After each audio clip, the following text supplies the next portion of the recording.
All right, good morning, class. Today we're going to talk about osmotic regulation and excretion, chapter 41. And remember, we talked about in class before, water always moves from where, right? It moves from an area of high concentration to an area of low concentration. So this is osmosis. Osmosis is dealing with the movement of water, and we're going to talk about that today exclusively and talk about the organ that does water regulation in our body.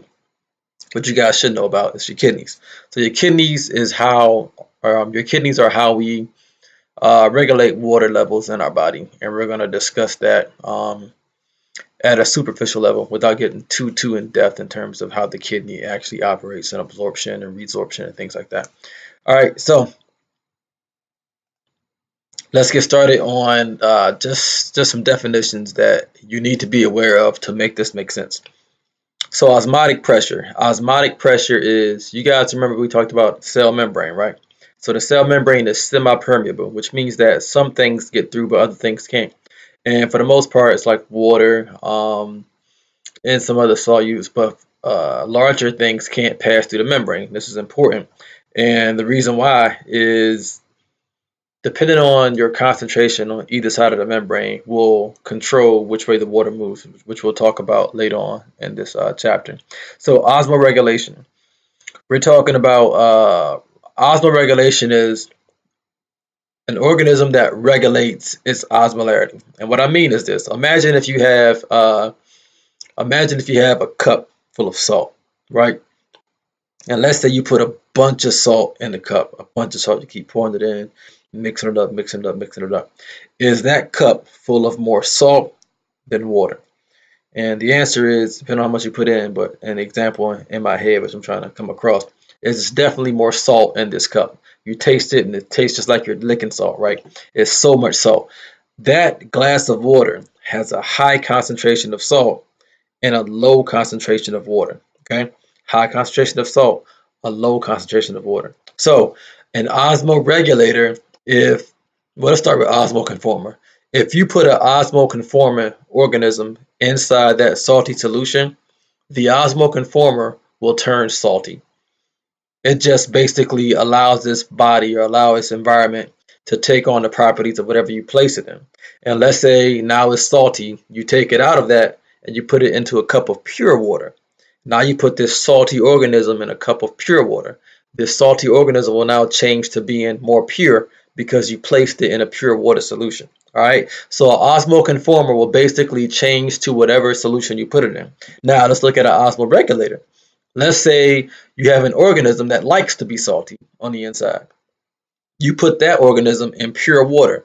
It will not turn pure. It has mechanisms by which it wants to keep the salt inside its body. All right.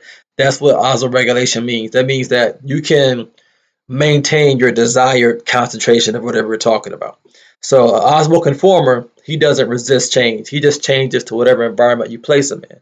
An osmoregulator, let's say that organism is less salty on the inside, and you put him in that salt water, he's not going to change to be salty. He's going to stay relatively non-salty because he's an osmoregulator. He can regulate his osmolarity. An osmoconformer changes to whatever the osmolarity is. Okay, so there's two key understandings of osmoregulator and osmoconformer.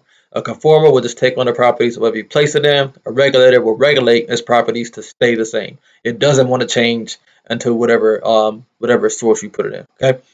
And so the pressure, the osmotic pressure, is just simply saying that on either side of the membrane, there's a force being exerted, and we'll talk about how that moves water from one direction to another.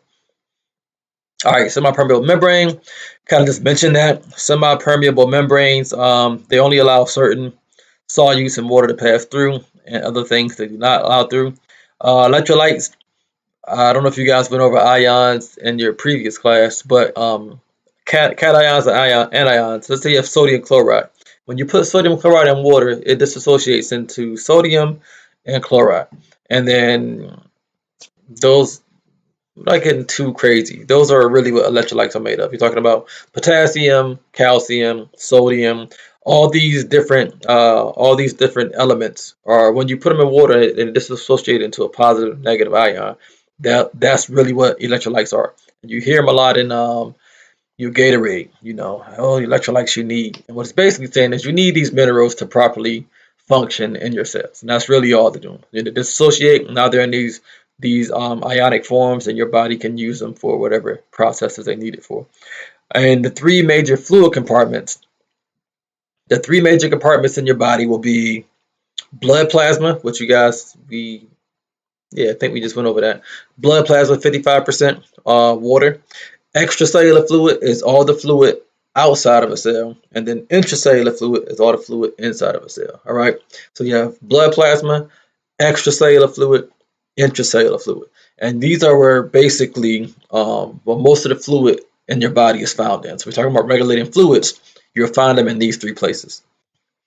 So let's talk about let's talk about what do we call it when water moves in and out of organisms? So there's like technical names that we have to describe. And I need you guys to understand what these names imply, because if somebody says hypertonic solution, you should be able to understand what type of solution this is. So a few minutes ago, I talked about a salty cup of water, right? You have a cup of water and you put a lot of salt into it. Obviously, that cup is very salty. It has a high level of salt and a low level of water, right? Now, let's say you put an organism into that salt water, and that organism has fluids inside that's not really that salty, all right?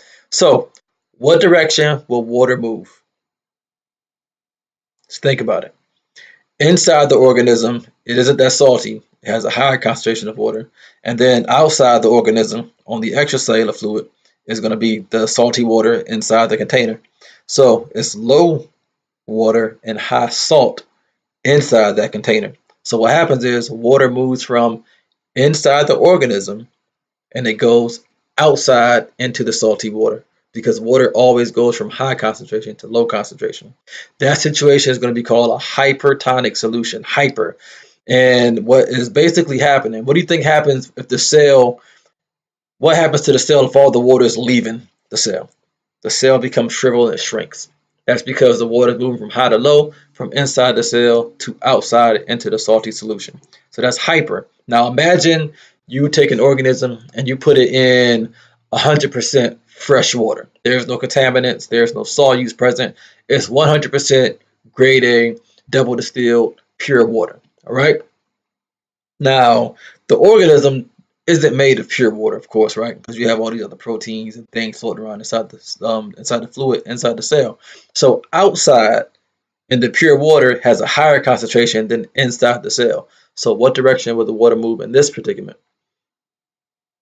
All right. So what's happening is water will move from high outside the cell to a lower concentration that's inside the cell. Now, even though the inside the cell isn't super salty like we were talking about in the previous example, the level of water is still lower than it is on the outside, because outside is 100% water. It doesn't get any purer, right? So water moves from outside to inside. And in that situation, you call it hypotonic. Think like a hippopotamus, big fat hippo, right? Because the cells are becoming enlarged and they're becoming swollen because all the water is coming into the cells. And you have to be careful, because for animal cells, it can actually burst. It's called being turgid. Well, plant cells are turgid, animal cells just break, but I don't think that's in the slide. So don't worry about that definition. Understand they get swollen. All right, now imagine if the solution you put the cell in is equal in concentration to the water that's inside the cell, and it's equal on both sides. What happened now is called isotonic. It's called isotonicity, and it's basically homeostasis. The same amount of water that's leaving the cell is the same amount of water that's entering the cell. So you have no net change of water. All right, you have no net change. It doesn't mean that no water is coming in and no water is going out. It just means that an equal amount of water is coming in as is leaving. And that's isotonicity. All right, so understand these three terms: hypertonic, isotonic, hypotonic. All right, understand it. Understand what's going on between your cell being shriveled, being swollen, and then being normal. So we're talking about all this fluid. How do we regulate the fluid in your body? And we talked about this a little bit. We mentioned ADH hormone in the hormone chapter. So kidneys are basically, they're like a filter for your blood. Everything that you put inside your body has to go through your blood, and it goes through your filters, your kidneys, and then your liver as well. But we're not going to mention the liver. So with kidneys take in the blood and it basically cleans it out. All right, it basically cleans it out, and all the excess water, it takes it to your bladder and you pee it out, and that's the end of it. So liquid waste goes through your bladder and you pee it out in excretion. It's called urine. So that's what kidneys do. Kidneys filter out your blood, take the extra water, put it in your bladder, and you pee it out. And that's really their main job, and they're really efficient at it. So what's the kidney made of? Three regions I want you to know: cortex, the renal pelvis, and the medulla. And the renal pelvis and the medulla and the cortex, those are the three. I'm not going to get too crazy. But to tell you the truth, it's really almost all there is to it. Kidneys are really simple. And what I mean is you can take a kidney from almost any person and plug and play into you, and it'll be fine. They really just chop off where the renal artery and veins are, and they come and they put it together, and voila, you got a new kidney. It's really simple, but the problem is if something bad happens, it's a really bad problem for you. So it's a simple functioning organ, but it's a very important organ because it's filtering out all these bad things and giving you back the good things in your blood. So whenever it does this process, the renal pelvis has the ureter, and the ureter basically is the gateway to your bladder. All the water filters to your kidney.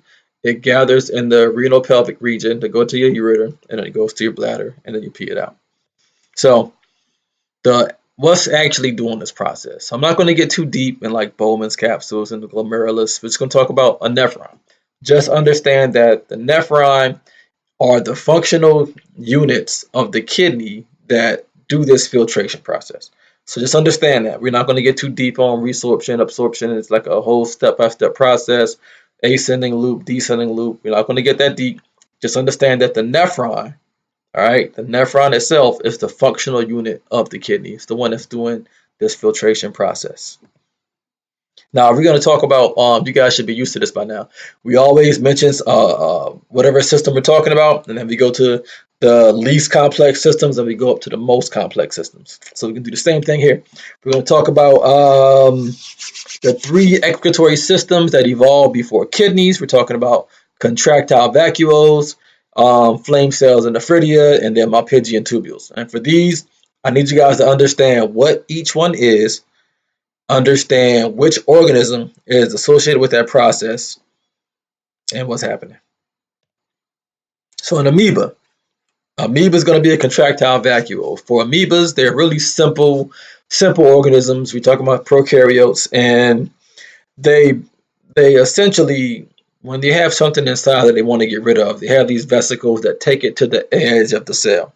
And then once it's at the edge of the cell membrane kind of opens up, and then the waste falls out into the environment. It's called exocytosis. So it's a really simple process. The waste just kind of travels through in a bubble. It's called a vesicle inside the cell. Once it gets to the wall, or I shouldn't say wall, once it gets to the edge of the cell membrane, it kind of opens up, and then it leaves the cell. It's called exocytosis. Now, planaria. We're talking about flatworms and annelids or earthworms. We're talking about flame cells and nephridia. It's the next level up. Flame cells and nephridia. Just know the organisms they're associated with. We're talking about planaria and annelids. And just understand that they are not kidneys. They're not kidneys yet. We're not talking about a kidney system. So they were just so they're more advanced than amoebas, but not yet as advanced as, say, the next one, which I think is Malpighian tubules. All right, and so the process of excretion is facilitated by tubules and cilia. Understand that's how they work. We talked about exocytosis before with the vacuole. Now we're talking about tubules and cilia for the flame cells and the nephridia. And yes, the Malpighian tubules, they are used to remove nitrogenous waste. And this is going to be found in insects. All right. So you have hydrogen pumped in, potassium and sodium pumped out. We're not going to get into the sodium potassium pump, but the water passively follows to form urine. And that's kind of how insects do it. So Malpighian tubules, we're talking about terrestrial arthropods, and we're talking about the flame cells and the nephridia, planaria and annelids are in the middle in terms of complexity, and then the simplest is going to be amoeba with the contractile vacuole and exocytosis. Now, we're talking about you eat food, you're being alive, you're doing oxygen in terms of cell respiration. So we're talking about all this catabolism of molecules, and we're talking about the breakdown. We're breaking down all these macromolecules in your body. So why do you pee, right? Of course, you pee because you drank too much and you feel like your body's gonna burst and you don't want to pee on yourself, right? So, but what's the biological reason for it? Like, why is it so important? And the reason is you want to get rid of nitrogen. Now, of course, nitrogen is one of the most important molecules that we have in our body in terms of elements. Of course, carbon is one as well. So you have nitrogen amino acids and nucleic acids, and you need to excrete this from your body. You can't keep it inside your body. If you keep too much nitrogen, you basically raise the pH of your body fluids in those compartments we talked about, and that's a terrible thing. You want to keep your body fluids basically relatively stable. I know we didn't mention it in the respiratory chapter, but the pH level of your blood is very important in terms of how fast your breathing rate is. So all these things are important to keep your pH where it should be. So you have to get rid of all the pee, and most of it is nitrogen is converted into ammonia, and then depending on what type of organism you are, then we'll talk about that I think on the next slide. Depends on how you get rid of this. So ammonia is converted to non-toxic urea in the urea cycle, which is important coming up for mammals. So mammals excrete nitrogen as urea.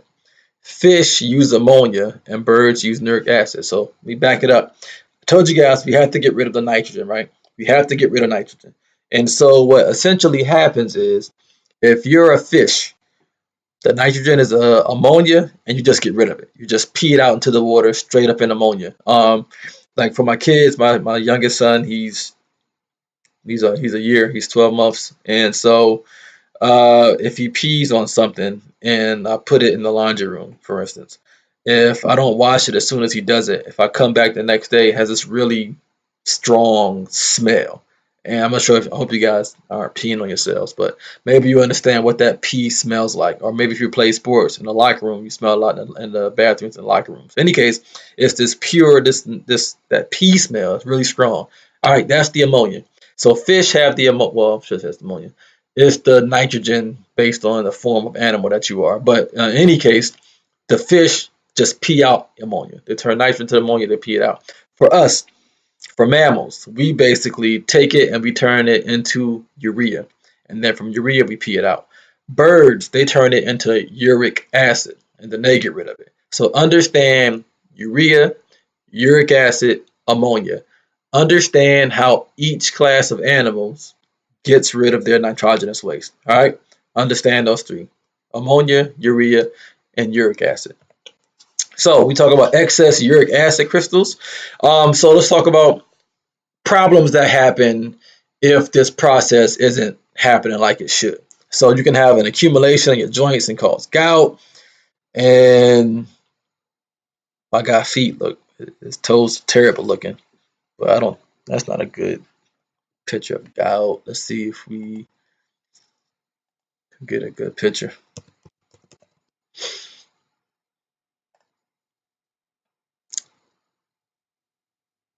Oh my goodness.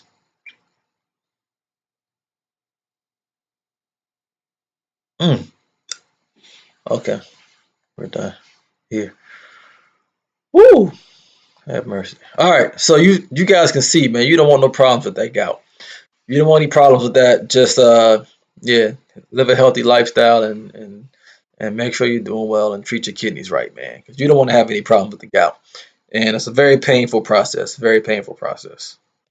All right. So several hormones that affect osmoregulation. For real, guys. I mean, the only ones in here that we mentioned are epinephrine and norepinephrine, which basically decrease kidney function temporarily by vasoconstriction. And when they decrease that vasoconstriction, you basically allow your body to use energy for fight or flight because you stop all that blood that's being flowed in your kidneys during the filtration process. And then I think we just mentioned ADH. So you have ADH right here, antidiuretic hormone. It prevents water loss. The rest of these, don't really worry about it. I'm not going to ask you questions on the rest of those processes. This will be more important in the hormone chapter. But of course, for the most part, we keep it at the surface level and go over the basics for this class. So if you have any more questions, I think that's it. Just send me an email. And on Monday, we'll have a quiz on the things that we did in Chapter 40 and Chapter 41. So we'll go over a quiz of both of those, and then in-class quiz, and then we'll move on to the next chapter, and we'll have our test early next week. All right? If any more questions, just email me. I'll get back to you guys, and be safe.